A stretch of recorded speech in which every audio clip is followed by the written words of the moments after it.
chaîne Parler le Sango avec Hermine.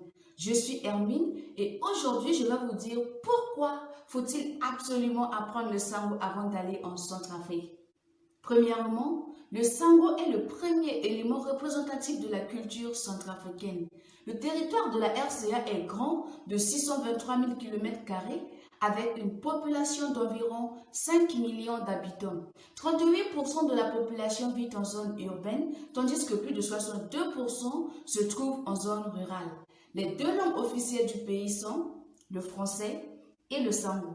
Le pays compte plus de 80 ethnies parlant chacune de différents dialectes. Cependant, la population centrafricaine, malgré la diversité ethnique, est unifiée par le Sango, parlé par plus de 90% de la population. Deuxièmement, le Sango vous permet de quitter l'aspect européen. Un style de vie luxueux implanté par la colonisation afin d'entrer en contact avec les réalités quotidiennes du Centrafricain. Contrairement au français qui, la plupart du temps, n'est plus parlé que dans les administrations, à l'école, dans des restaurants, dans des cafétérias, dans des pâtisseries de la capitale, c'est-à-dire à Bangui même. Le Sango est indispensable sur le reste du territoire. Il est parlé dans les rues, chez les vendeurs ambulants, à la maison, dans les buvettes et surtout lorsque l'on quitte les zones urbaines pour aller dans les arrière-pays. Ainsi, apprendre le Sango vous permet non seulement une bonne facilité de communication, mais aussi de comprendre le Centrafrique à la manière des Centrafricains.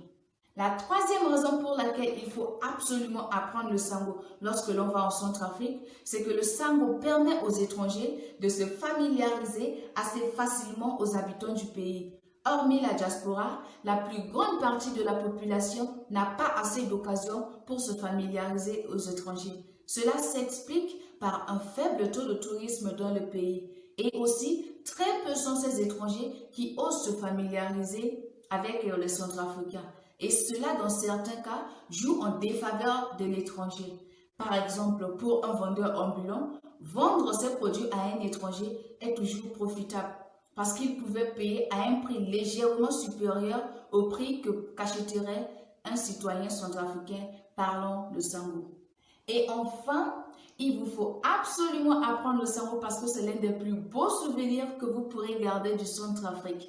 Où que vous allez, que ce soit au Congo, au Gabon, au Cameroun, en Australie, en Belgique, etc.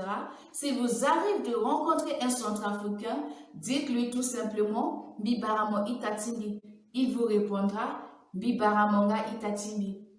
Voici, on est à la fin de cette vidéo.